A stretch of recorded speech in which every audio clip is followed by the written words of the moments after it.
اینجا نوشته تخت خواب چوب گردو بزرگ و قسمت بالای آن قهوه‌ای چرم روشن است.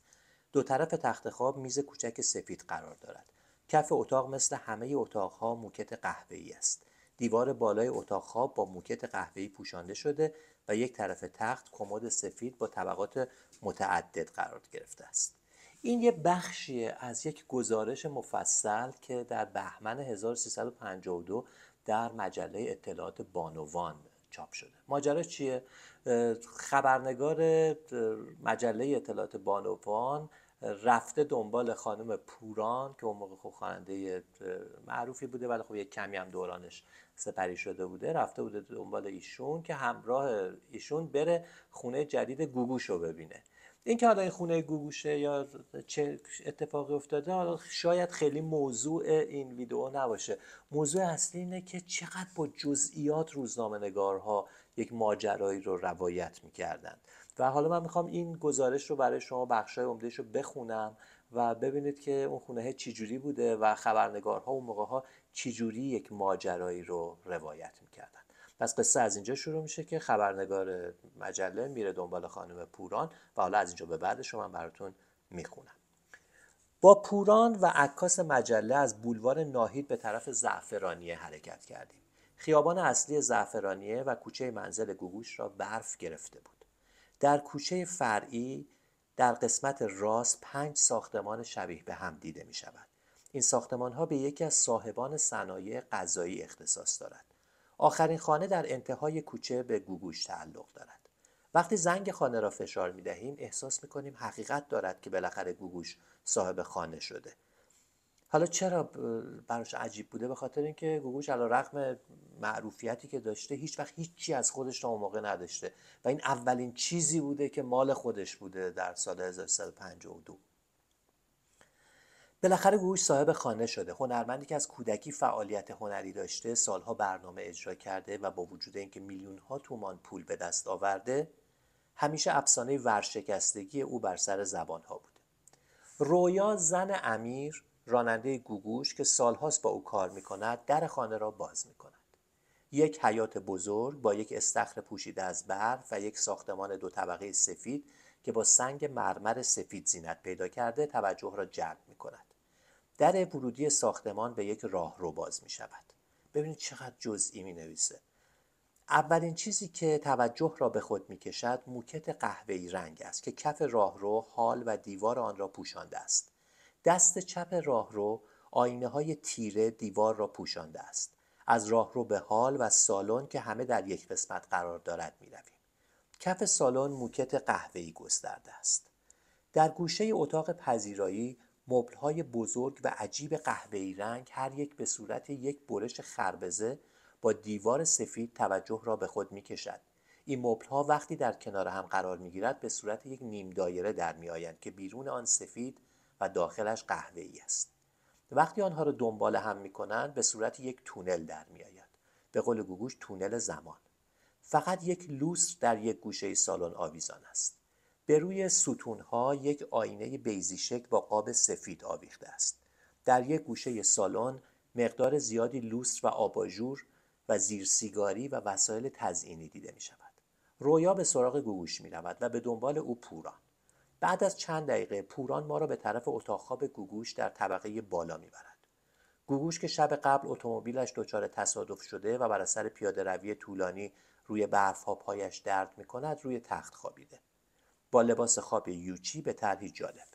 یک کلاه پارچه‌ای گیسوی کوتاه او را پوشانده است.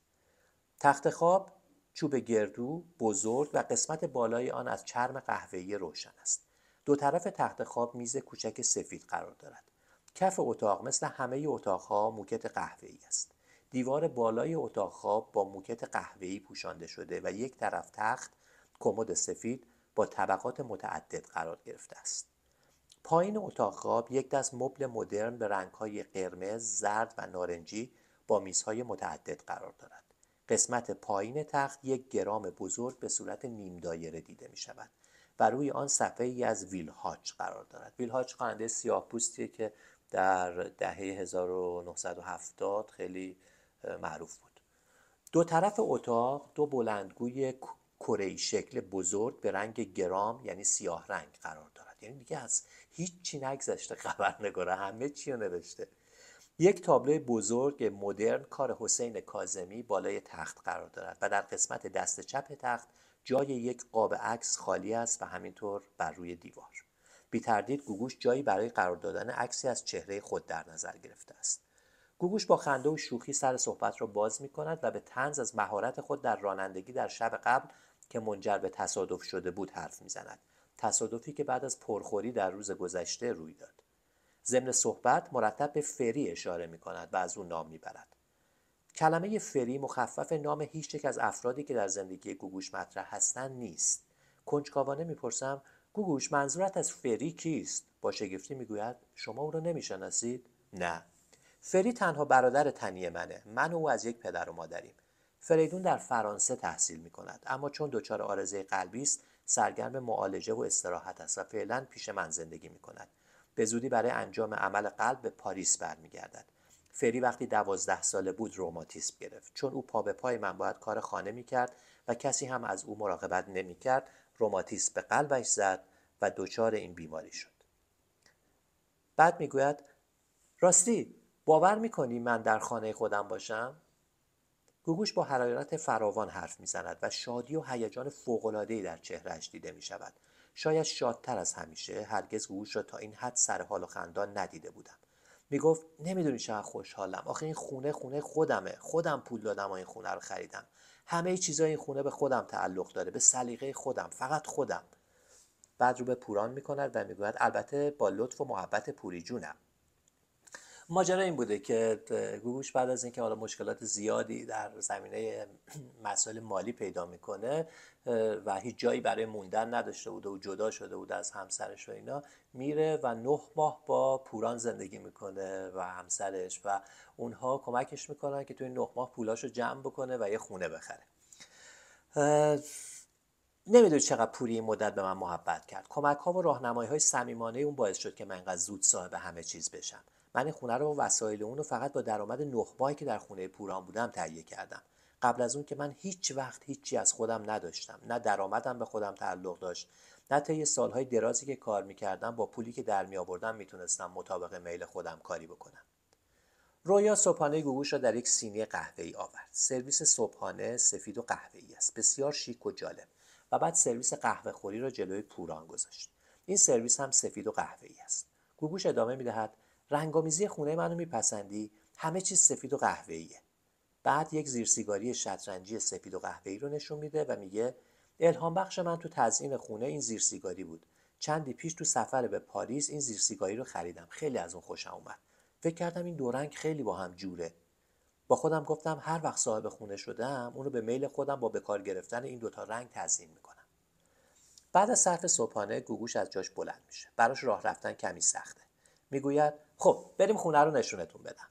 و بعد میافزاید روز اول که به این خونه اومدم نمیدونی چه حالی داشتم. باور نمیکردم این خونه مال منه. از شدت خوشحالی یه مدت رو موکت سالن غلط زدم. و بعد با حرکات بامزه و چشمگیر به طرف حمام می رود. حمام به رنگ صورتی با 2 پرده و درباره هر یک از وسایل با شور فراوان توضیح می دهد و سپس یکی از اتاقهای خواب را نشان می دهد. وسط اتاق مقداری لحاف و تعداد زیادی لباس ریخته است. هنوز اتاق آماده نشده است. برای این اتاق یک تخت سفارش داده است. میگوید میبینین همه وسایل نو و جدیده. ببینین لحافا چقدر نو و قشنگه. من هیچ وقت هیچ چیز تو زندگیم از خودم نداشتم. هیچ چی که مال خودم باشه. آخه من از کوچیکی کار کردم و پول درآوردم. به این جهت حالا که دارم صاحب همه چیز میشم بیشتر قدرش رو میدونم. این اتاق خواب مال کامبیزه. دارم یه کاری میکنم که یا کامبیز رو به من بدن یا ساعت بیشتری پهلوی من باشه ولی این شبها فری اینجا میخوابه. همه اینا رو از پوری دارم. راهنمایی اون سبب شد که زندگیم رونق پیدا بکنه. و بعد حالا یه تیکه‌ای راجع به خوندنش و اینکه چه کمک‌هایی در خوندن و اینا بهش کرده میکنه که من این تیکه‌ها رو نمیخونم براتون چون خیلی به این موضوع این ویدیو که راجع به معماری و خونه و دکوراسیونه ربطی نداره. گوگوش گفت من تلاشم اینه که خانه رو به سبک کاملا شیک و مدرن تزیین کنم. میبینید از فرش تو این خونه خبری نیست. سعی کردم رنگای اصلی رو سفید و قهوه‌ای یعنی در همه قسمت‌ها حفظ کنم. و بعد چرخی روی تخت زد و گفت نمیدونی چقدر تو این خونه راحت و خوشحالم. شبا وقتی خوابم نمیبره صفحه میذارم، صدای بلند موزیک به من لذت و آرامش میده. من هیچ وقت تو هیچ خونه ای این آسایش و آرامش رو که اینجا دارم نداشتم. اینجا کسی نیست که به من دستور بده، بگه صدای موزیک رو خفه کن، این کارو بکن، اون کارو نکن. در و دیوار این خونه به من لبخند میزنن. من همیشه تو هر خونه ای حالت غریبه ها رو داشتم. حالا نمیدونین با چه ذوق و شوقی برای خرید میرم. این اولین باره که تو عمرم برای وسایل خونه میرم خرید. این روزا اغلب پیش از ظهر تنها یا با یکی از دوستام برای خرید میریم. چند روز پیش فروشگاه کوروش رفتم. دیگه زودپز و مقداری وسایل آشپزخونه خریدم. از یه فروشگاه بزرگ دیگه قاشق و چنگال و لیوان خریدم. خیلی تصویر جالبی بوده. گوگوش دیگه زودپز زیر وقتش تو خیابون داشته میرفت. از دولتی سر زن پدرم اونقدر تو کوچیکی کار خونه کردم که اگه حالا کسی هم به من کمک نکنه زندگیم لنگ نمیمونه. این روزا من و فریدون بیشتر با همیم و من براش غذا میپزم. بعد با خنده میگوید البته فقط بیفتک و کباب درست میکنم، چون هم بهتر بلدم و هم وقت کمتری میگیره. این بار تصمیم دارم اگه به اروپا رفتم فقط برای خونه خرید کنم. اون وقتا همش لباس و وسایل شخصی، دنبال لباس و وسایل شخصی بودم، ولی حالا همش برای خونه خرید میکنم. بعد گوگوش درباره برنامه‌هاش توضیح میده و میگوید میخواهم کمی در برنامه هم تغییر ایجاد کنم. بعد از محرم و صفر برنامه هام رو به سبک تازه تری اجرا میکنم. میخوام از این به بعد ماهی 1 ترانه اجرا کنم، ماهی 1 صفحه به بازار بدم. بعد شروع کنه راجع به کاراش و فیلماش صحبت میکنه و خبرنگار دیگه میره سراغ مسائل زرد، رابطش با بهروز وثوقی و شایعاتی که براش مطرحه و اینا، که حالا ما خیلی به اون ماجرا کاری نداریم و موضوع این ویدئو نیست. بعد خبرنگار می نویسه گوگوش مرا به یک اتاق کاملا تیره و تاریک میبرد و میگوید اینجا دیسکوتک گوگی. کف اتاق موکت قهوه‌ای است. یک پوستر بزرگ که ارکستر شیکاگو را نشان می‌دهد در گوشه اتاق است. گوگوش میگوید من عاشق رقص و موزیک هستم، اما به خاطر کار و موقعیتم هرگز نتونستم با خیال راحت جایی برم و به موزیک گوش بدم.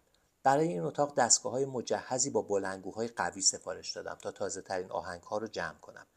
اطراف اتاق رو مخده میچینم و جلوی اونا رو سینی‌های سنتی گرد کار اصفهان و از دستگاه مخصوصی که نورهای مختلف رو در اطراف اتاق به وسط اتاق میپراکنه استفاده خواهم کرد. همه اینا رو سفارش دادم. حالا باید وقتی خونم کامل شد بیای و ببینی. گوگوش پنجره کنار اتاق را نشان میدهد و میگوید میخوام در کنار این حیاط خلوت که اون رو به شکل جالبی در میارم حوضچه‌ای بذارم و در طبقات اون خورده های آینه بریزم.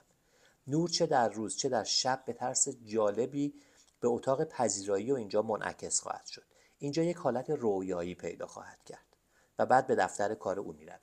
یک اتاق بزرگ و روشن که یک لوستر بزرگ تا وسط اتاق آمده و یک تابلو مدرن از حسین کاظمی روی دیوار نصب شده. میگوید این اتاق رو برای کارم تخصیص دادم. البته وسایل اون کاملا مدرنه و به زودی تزیین این اتاق هم انجام خواهد گرفت. از طبقه بالا که اتاق خواب، اتاق کار، دیسکوتک و اتاق کامبیز است به طرف سالن که در طبقه پایین است میرویم. گوگوش در اینجا هم درباره وسایلی که برای تزیین به کار خواهد رفت توضیحاتی میدهد. سری به آشپزخانه میزنیم. کاشی‌های زرد و سفید و زرشکی دیوار را پوشانده است و یخچال و چراغ‌گاز و طبقات سایر وسایل آشپزخانه زرد رنگ است. بعد گوگوش در حالی که به حیاط خلوت اشاره می کند که آثاری از گوسفند کشته شده در آنجا هست میگوید نظر من برای خونه‌دار شدن کشتن 2 گوسفند بود و نظرم رو انجام دادم. بعد دیگه گزارش با گفتگو درباره کارهای هنری پوران و گوگوش ادامه پیدا میکنه که دیگه خیلی طولانیه و ماجرای عکاسی عکاس مجله از اینها. و در پایان اینجوری گزارش تموم میشه: از گوگوش و پوران به خاطر گفتگوی صمیمانه‌ای که با هم داشتیم تشکر میکنم و عکاس مجله اتومبیل را از میان توده‌های برف به حرکت در میآورد و من میبینم که افسانه ورشکستگی او به پایان رسیده است. دختری که از 4 سالگی هر شب روی صحنه برنامه اجرا کرده و همیشه دیگران از نتیجه فعالیت‌هایش بهره مند شده‌اند، حالا برای اولین بار می‌خواهد روی پای خودش بایستد و برای خودش زندگی کند. به این خاطر برای خودش زندگی تازه‌ای را آغاز کرده است. به امید اینکه در این راه موفق بماند. این گزارش از مجله اطلاعات بانوان سال 1300 52 بود، بهمن 1352. اینکه شخصیت محوری این گزارش کی بوده و اینا در درجه دوم قرار میگیره. بیشتر من دوست داشتم که شکل گزارش های مطبوعاتی اون موقع رو ببینید که چه جوری هستش و خبرنگارها که البته هیچ اسمی هم از اون خبرنگاری که اینو نوشته برده نشده در مجله با چه جزئیاتی گزارش‌هاش رو